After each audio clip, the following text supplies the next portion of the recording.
Caríssimas, caríssimos e caríssimos, Renê Paula Júnior caindo de paraquedas aqui. Daqui a pouco eu tenho que sair para o almoço, mas eu tinha que compartilhar isso com vocês, que eu não consigo parar de pensar. Esse é mais um episódio aqui do Roda e Avisa.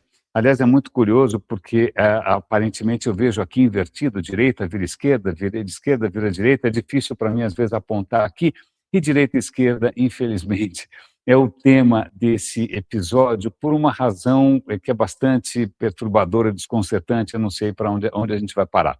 Eu me lembro, há algum tempo, eu estava participando de um grupo no WhatsApp, né, com gente muito mais letrada, muito mais bem-sucedida, com muito mais bagagem, muito mais experiência do que eu. Mas eu notei que ali estava rolando já uma certa polarização, que era difícil você tocar em alguns assuntos, e eu trouxe uma questão que eu achei que não tivesse nenhuma possibilidade, não é, de ser polarizada. Naquele tempo ainda o chinelo não era uma questão de polarização. Agora eu me pergunto, daqui a pouco o cara vai falar, peraí, o Saci, a perna dele que falta, qual que é? Aquela ou aquela? Tudo é possível, passível de polarização hoje.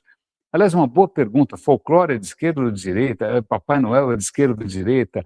E o boitatá? Ok, desculpa, realmente é uma questão muito perturbadora para mim, mas voltando aqui para o grupo, era uma questão que eu achei que fosse neutra, né? Mobilidade elétrica. Eu sou um entusiasta, minha mulher é uma entusiasta, nossos carros são elétricos, eu achei que essa fosse uma questão neutra. Não, não é. E aí eu comecei a perceber ali toda uma movimentação, meio questionando, eu falei, puxa, se eu colocar a minha opinião aqui, vão dizer que provavelmente eu sou de esquerda. Eu não sou, mas tudo bem, mas eu já estava prevendo uma reação desse tipo. Então eu falei, bom, eu vou então dar uma cartada aqui um pouco diferente. Ao invés de colocar a minha opinião, a minha experiência, eu vou fazer uma pergunta para o ChatGPT e vou compartilhar a pergunta aqui. E para minha surpresa, a reação foi instantânea. Ah, não, você não pode confiar no ChatGPT porque ele se baseia no que ele acha na internet, e a internet tem muita coisa de esquerda.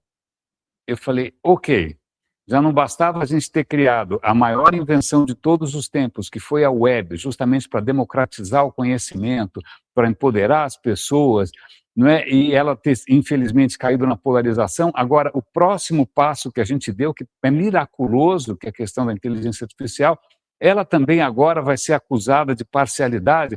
Ok, eu simplesmente saí do grupo, desisti, mas eu fiquei com isso na cabeça. E hoje, infelizmente, eu descobri uma outra maneira pela qual a polarização se infiltra no nosso cotidiano. Eu acho que numa conversa qualquer, numa dessas plataformas, eu mencionei alguma questão e alguém comentou que o ChatGPT teria dito tal coisa. Eu falei, curioso, né? Que pergunta que você fez, tal, porque normalmente o ChatGPT, quando eu uso, ele é muito mais profundo, né? Ele não é assim uma coisa preto no branco, né? Ele costuma dar muito mais nuance. Aí veio essa acusação, que aí é realmente para arrancar os cabelos. Acho que é por isso que eu uso ele curtinho. Ah, sabe o que que é?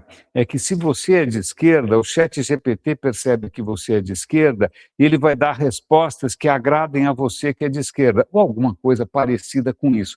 Ou seja, a insinuação de que toda a resposta do ChatGPT, ela vai ser a minha imagem e semelhança, né? Ela vai ser realmente um poodle abanando o rabinho para mim. Então,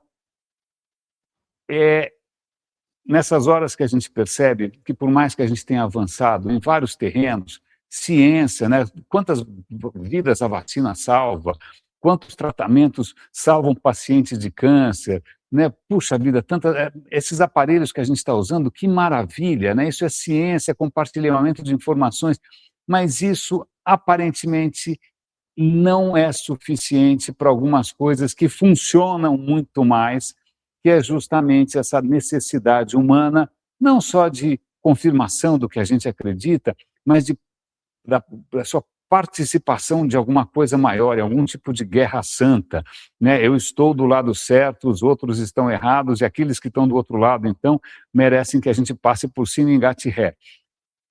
Essas características da natureza humana que evoluíram, né, que podem ter funcionado durante algum tempo, mas mantiveram a gente na lama esse tempo todo, né, que a gente finalmente conseguiu superar usando o quê? Ciência, educação, conhecimento, não é? Isso é arraigado demais. E isso traz paixões e traz energia e traz toda um propósito que é muito difícil você contrapor com o iluminismo, né, com a democracia, com a liberdade de expressão.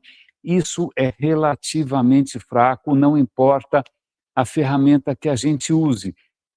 Eu não sei como terminar isso, porque eu não sei muito o que pensar. Talvez eu já conversei bastante com o ChatGPT, mas muita gente provavelmente não vai se interessar por isso, que provavelmente o ChatGPT é simplesmente um puxa-saco e está tentando alimentar o meu ego, e não é simplesmente uma das ferramentas mais extraordinárias e transformadoras, pelo menos com potencial de transformação, possível e imaginável, porque nós continuamos sendo nós. Nós somos uma espécie bastante curiosa, bastante apegada, bastante cabeçuda, né, com relação a algumas coisas que a gente deveria ter percebido lá atrás, que não ajudam a gente a avançar, né? E é curioso imaginar que a internet, mesmo o ChatGPT, essas ferramentas todas de inteligência artificial, elas, ao invés de propiciarem um ambiente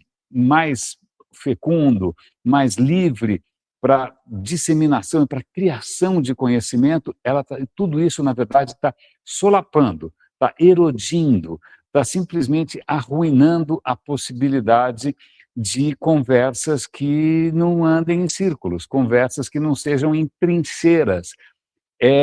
Curiosamente, que é uma palavra que eu tenho muito carinho, né, essas conquistas incríveis, na verdade, estão saindo pela culatra e estão trazendo à tona as coisas mais tribais e arcaicas.